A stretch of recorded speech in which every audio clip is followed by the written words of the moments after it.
Okay, so in this class also we are continuing the topic moment of inertia, and so far we have the moment of inertia I, that is actually equal to mass multiplied by r square. So mr square, this is the formula for moment of inertia, and for a system of body with uniform distribution of mass, we have used this integration of dm r square, where dm is that the small segment, and by using this integration method we have calculated the moment of inertia of different bodies of different shapes. And then we have two theorems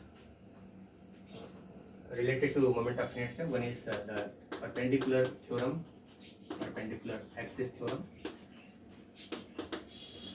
According to this, if we have one planar body, means it's just a two-dimensional body, this is not three-dimensional, and if we have taken two axes, mutual perpendicular axis in on the surface of that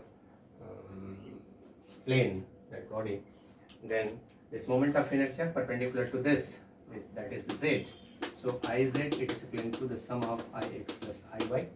So this is that perpendicular axis theorem. And then we have used this parallel axis theorem also. So parallel axis theorem. So according to parallel axis theorem, we have that one center of mass, and that moment of inertia through this center of mass is ICM, and we are taking another axis which is parallel to the center of mass, and the distance between this is if d, and the total mass of this body is m, then according to this I is equivalent to ICM plus m, and this, if this distance is d, then this is md square. So this is the sum of moment of inertia around the axis passing through the center of mass plus that the total mass of that body, and the distance between these two parallel axes.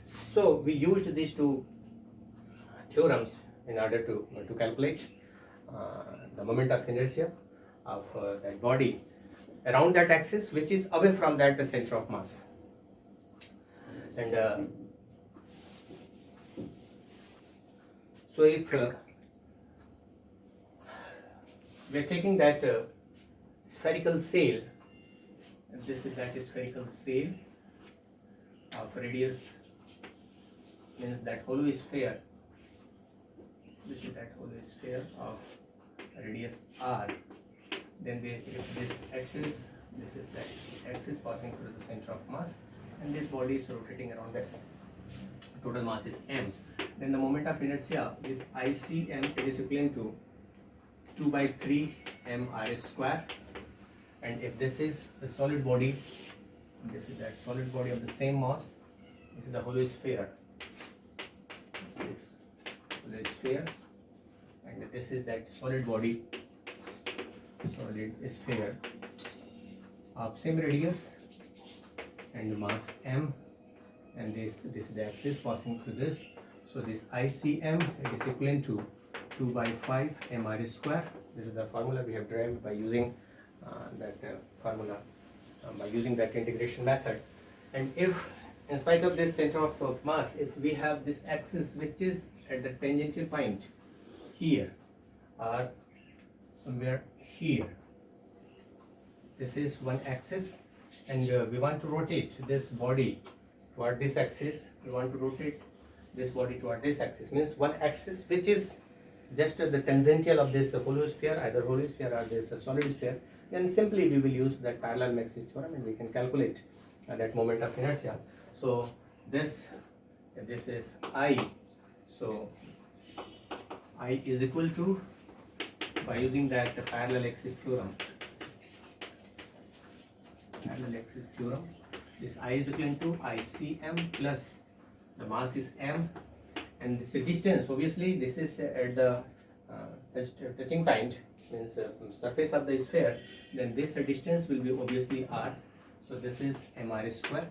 And similarly also in this case is equivalent to ICM plus mr square, and this ICM is equivalent to 2 by 3 mr square plus mr square, and here this is 2 by 5 mr square plus mr square. So by just adding these two parameters, we can get that moment of inertia toward this axis, which is the tangential point of this hollow sphere, either this hollow sphere or this.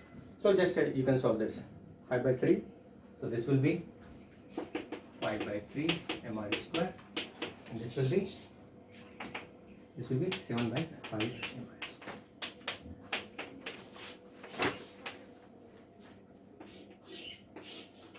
So we must have a table, the formula related to the moment of inertia of different body.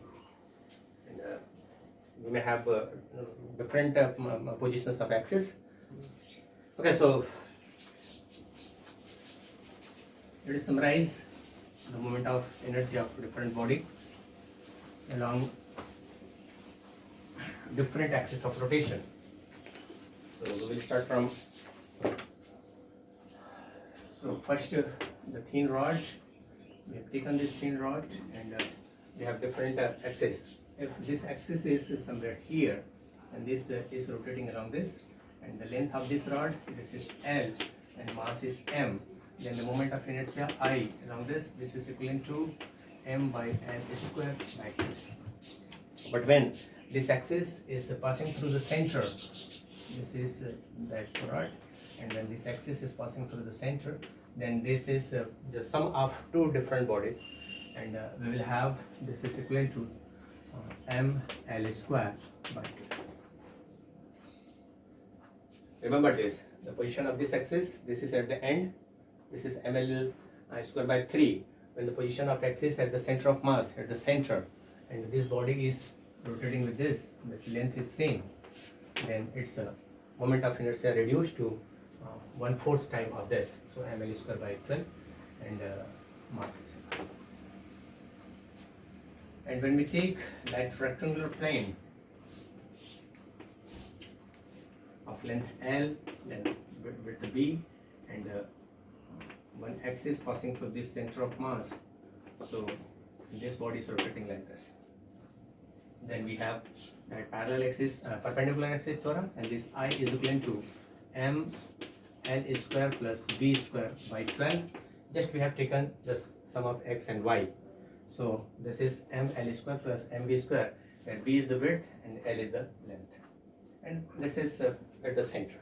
And if we change that axis, we can use the parallel axis theorem. And I am taking by mass identical for all body, that is capital M.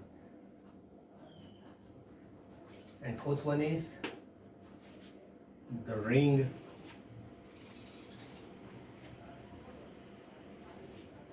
this is the ring of radius R and mass M. It is distributed on the rim, so this is the ring.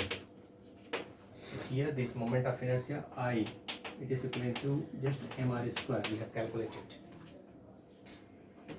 Okay, we can change this ring in we can convert this ring in form of cylinder, hollow cylinder.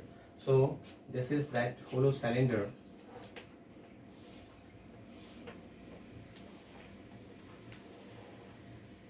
Again, the mass is distributed over the surface, and the radius is R, and the complete mass is distributed over the surface, and there will be no change in the moment of inertia. So that I, this is equal to mr square. Here this axis of rotation, remember this, the axis of rotation is this. Here this axis of rotation is the center of mass.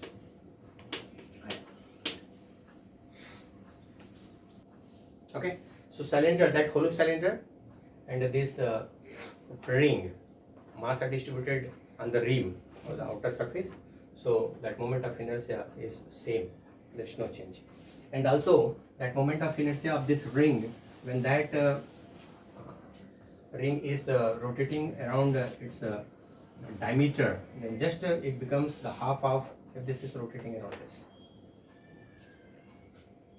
toward the, around the diameter, then its moment of inertia becomes half of this. We use perpendicular axis theorem, so this I is equal to now mr square by 2.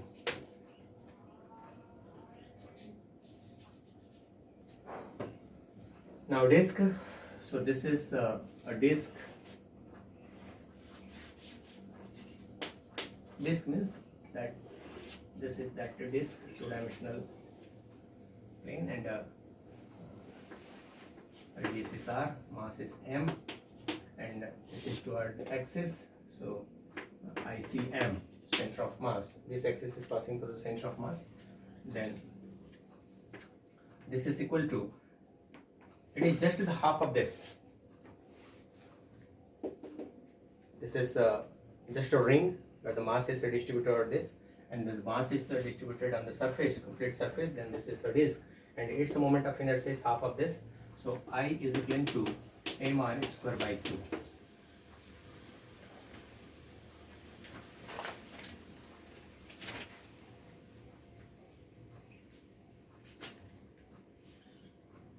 And toward the when this body is rotating toward the diameter, then just this will be half of this. Here toward the diameter, it's just a half. So again toward the diameter, around the diameter, it is just half of this. That will be I is equal to mr square by 4. Okay, getting the point. So when we just transform this in form of cylinder, then we have hollow cylinder, and the moment of inertia of that hollow cylinder was same. That was I is equal to mr square. When we transform this disk in form of cylinder, then that will be the solid cylinder. So this is a cylinder where of radius r, and this is axis, and this is solid cylinder. Then the moment of inertia is same. There is no change in the moment of inertia of that cylinder with this disk, because just mass is extended toward another dimension only. Again, also in this case, this is the ring. Moment of inertia is I is equal to mr square.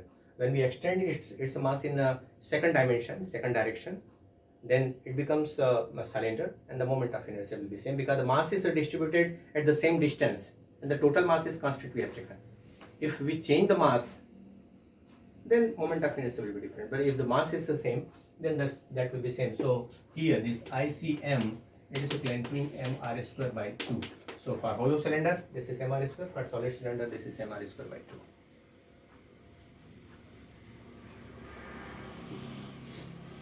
And toward the diameter, just the half of this.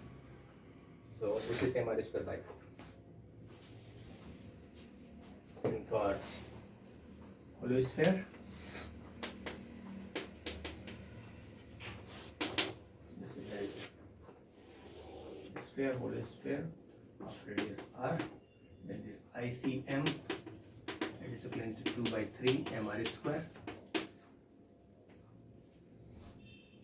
And just recently we have calculated when that axis is at the surface, means at the tangent point, then we will add one more mr square by using that parallel axis theorem. And for solid sphere, this is that solid sphere of radius r, mass m, and this ICM, it is equal to 2 by 5. Symmetric body, these are the symmetric bodies. Either one dimensional, a plate 2 dimensional, a sphere 3 dimensional. Cylindrical shape we have. So almost all bodies we have calculated, and if that distribution is non-uniform, then we have to calculate mass that moment of inertia at different points, and we have to add that. For example, in chemistry, just by using we take oxygen molecules, and these oxygen molecules, if this is one atom oxygen O, and this is another oxygen atom, another O, and its mass is given, and distance is given. If this is r, in any numerical problem one can give this. You have one oxygen molecules, and the distance between this oxygen molecule is r. The mass of this oxygen molecule is given. If not given, you can calculate the mass, because you know that atomic mass of atomic mass of this. So that will be, the mass of this oxygen will be 16 AMU, and 1 AMU is 1 atomic mass unit. 1 atomic mass unit is equivalent to the mass of proton. Okay, so 1 AMU, it is equivalent to 1.67 into 10 to the power minus 27 kg. It is given. Okay, so you can calculate the mass of this, the same mass, this mass is given, and if this distance is given, r, let's say in 12 astronomical unit, or that angstrom, 1.3 angstrom, 1.3 angstrom may be given. Okay, so let's say this r is equivalent to 1.2 angstrom. So this 1 angstrom is equivalent to 10 to the power. You should know the conversion. So 1 angstrom, that is equivalent to 10 to the power minus 10 meter. You can take one axis here. Then the distance will be half. This will be r by 2. This will be r by 2. Distance will be half. And the moment of inertia of this plus moment of inertia of this, that will be the moment of inertia of this system. Here the mass is distributed at collinear lines. पहले question देखिए So if this mass can be given at different points in a triangular shape body, then you can calculate. So you should know about that parallel axis theorem and perpendicular axis theorem, how to use that theorem in a particular case. For example, if one of the example given, this is one square body of a square, the length is L, and one sphere is somewhere here of radius R, another sphere of identical sphere, this is a solid sphere. Just read that questions carefully. These spheres are solid sphere or that hollow sphere. So these are the solid sphere. 4 solid spheres are situated here of mass M. Mass are identical as well as radius. These are identical. Now it depends on that position of the axis around which this particular system is rotating. If that axis is somewhere here and the complete system is rotating around that axis, then we have to calculate this distance of this mass. But if this axis is somewhere here,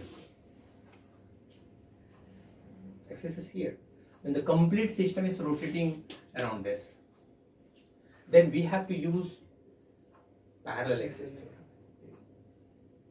So individual moment of inertia of this body, that ICM of each sphere, if this is solid sphere, then this will be 2 by 5 mr square. 2 by 5 mr square, 2 by 5 mr square, 2 by 5 mr square, 2 by 5. Okay, so if you want to calculate that moment of inertia toward this axis, then the moment of inertia of this plus moment of inertia of this plus, by using this perpendicular axis theorem, is moment of inertia of this plus mass is m, ml square. Okay, so the system of moment of inertia I is equal to moment of inertia of this body is 2 by 5 mr square. Moment of inertia of this body, this is 2 by 5 mr square. And why we are taking this? Because this axis is passing through the center of mass of these two spheres. So the moment of inertia of this, because this is also rotating, that body is also rotating, that sphere is also rotating toward the axis. That's why these two terms are corresponding to this. And now we are trying to rotate this around this axis, then we will use perpendicular axis, parallel axis theorem. So according to parallel axis theorem, for each system, this is moment of inertia toward the center, that is 2 by 5 mr square. This is ICM, and mass multiplied by L square. So this is equal to ml square. This is for the first one, and for the second one, this is 2 by 5 mr square plus ml square.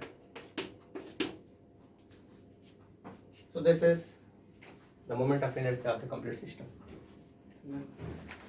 This system is rotating around its own axis. So the moment of this is that ICM is equivalent to 2 by 5 mr square of this body, and the moment of inertia of this body. So we will take the sum of this. So this is 2 by 5 mr square plus 2 by 5 of the mr square for this, because axis is passing through this. Okay, plus the moment of inertia of these two body around this axis, for which we are using parallel axis theorem. So parallel axis theorem tells us this I is equivalent to ICM plus that mass multiplied by d square. This is parallel axis theorem. So this is that mass is mr is 2 by 5 mr square. This is ICM, and the distance is L. Distance between the center of these two bodies are L. So that will be mL square. So this is for the one body, and also same for the second body, because the distance is same. Okay, if this particular body is somewhere here, then you have to calculate perpendicular distance, and the distance will be different. The system is not symmetric. This body is somewhere here, not perfectly square shaped system. Then you have to calculate that perpendicular distance, and you have to use this mL. So there is another term that is known as radius of gyration. Radius of gyration. So this radius of gyration, for this, let us have this rigid body, and this is that axis, and toward this axis this body is rotating, and let's say we have different particles at a different position. So this is R1, this is R2, R3, R4, R5, R6, and the mass is M1, M2, M3, M4, M5, and M6. So this is made up of so many particles, and these particles are situated at different distance.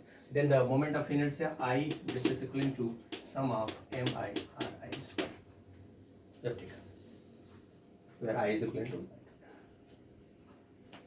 If we have this point, this is that point. Let's say this is point A, and the distance of this point is taken as equivalent to k. This is the point A, and the distance of this point is taken to A, and this A is actually the center of mass of the system.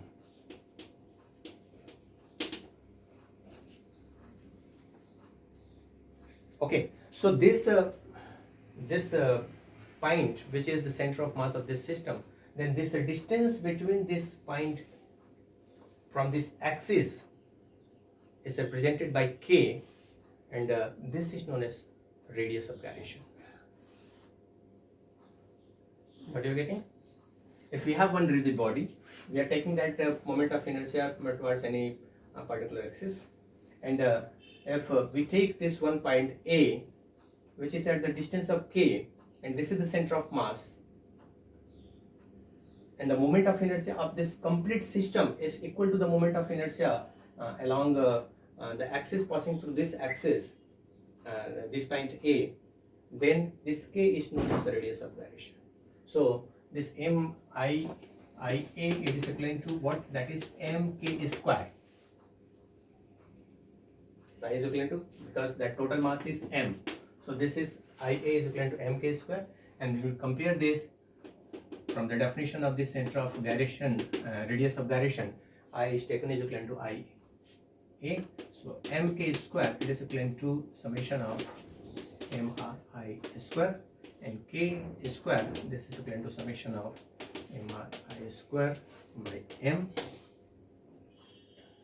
K is equal to root of summation of MRI square by m. So if we have a system of particles, and we are taking that moment of inertia toward any axis, then this is the moment of inertia. we are taking another point A, where we are assuming that the mass is centered completely, means this is the center of mass, and the moment of inertia passing through the axis toward the center of mass is equal to this, then this distance is known as radius of gyration. यहाँ पर ये दोनों का यहाँ से जो पास यहाँ से जो ये हो रहा है मोमेंट ऑफ इनर्शिया की जो वैल्यू है वो इससे जो एक्सिस जो पास होगा उससे मोमेंट ऑफ इनर्शिया आइडेंटिकल होना चाहिए, then this distance is known as radius of gyration. So this I mi r square, this is moment of inertia of this. The moment of inertia IA, this is IA and this is I. So IA is equivalent to mk square. Mass is capital mass, m is the complete mass. This is centered at this point A. So this I is equivalent to mk square, and these are comparable, these are identical. Then this k is known as radius of gyration. So this I is equivalent to IA. So mk square, and one can calculate for k. This is radius of gyration.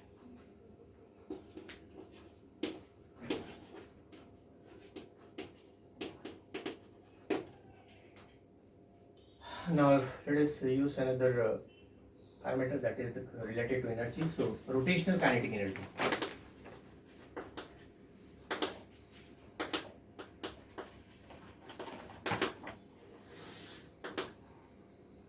During the definition of this I, we have discussed about this rotational kinetic energy.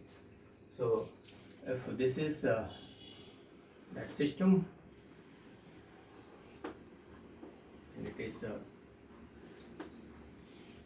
rotating with angular constant angular momentum, angular velocity omega, and the radius is r and mass is m, and linear velocity is some as v. Then this kinetic energy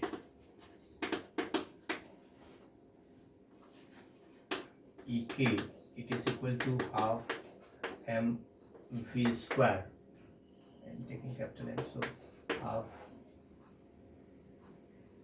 140. So half mv square, and where and this v is related with omega, with v is equivalent to omega r. So this Ek, kinetic energy, is equivalent to half m omega r square, So this is equal to half mr square multiplied by omega square, and this mr square is nothing but that moment of inertia. So this is equivalent to half I omega square, and now this Ek, this is known as rotational kinetic energy.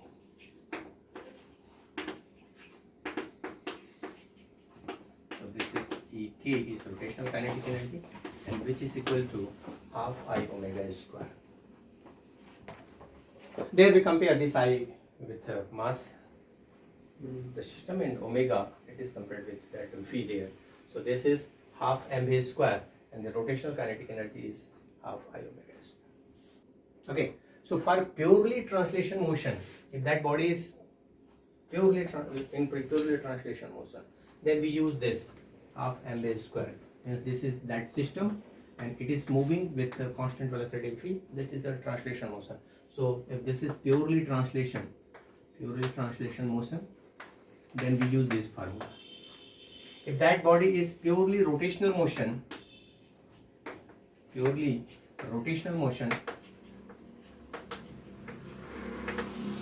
means that is just rotating around a particular axis, and this is that axis, around this axis it is rotating, purely rotational motion, then we use this rotational kinetic energy, and that is half I omega square. But in rolling motion, means some body is in rotation, rolling motion, then we use sum of this two. Means if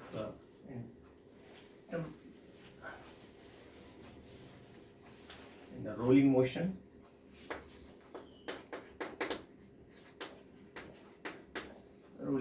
means it is rotating with a constant angular velocity omega, as well as its center of mass is rotating with a constant linear motion also. So we have rotational motion, it is rotating, as well as there is a linear motion also on the surface, on the road, just like the wheel of any vehicle, it has rolling motion. So rotational as well as translational motion. Then we take this total energy as a sum of, so the total energy E, it is the sum of rotational kinetic energy plus linear kinetic energy or translation kinetic energy. So that is equivalent to half I omega square plus half that mv square. So that answer should be written either in terms of V or in terms of omega. So just we can have this omega, it is equivalent to V by R. So this E, it is equivalent to half I V by R square plus half mv square. Okay, now this E is equivalent to half I V by R square plus this half mv square. This I, this is different from different rolling body. If you are taking this as a ring, one ring is rolling on the road, then this I is equivalent to just a mr square. If you are taking this as a disc, that will be mr square by 2. If it is just the hollow sphere, we will take 2 by 3 mr square. This I is different, and accordingly the total energy of that system will be different, and you can calculate. Okay, just change this I for different even that this is if cylinder, hollow cylinder, then this is mr square. Solid cylinder, it is mr square by 2. Put the value of this I for different body and you can calculate the total energy of the system. If one rod is just standing like this, length of rod is L, mass is M. It just drop, this is standing with the help of wall, it just drop, so it's rotate like this, and after some instant of time it is another case. Calculate that angular velocity when this particular rod is hitting the ground.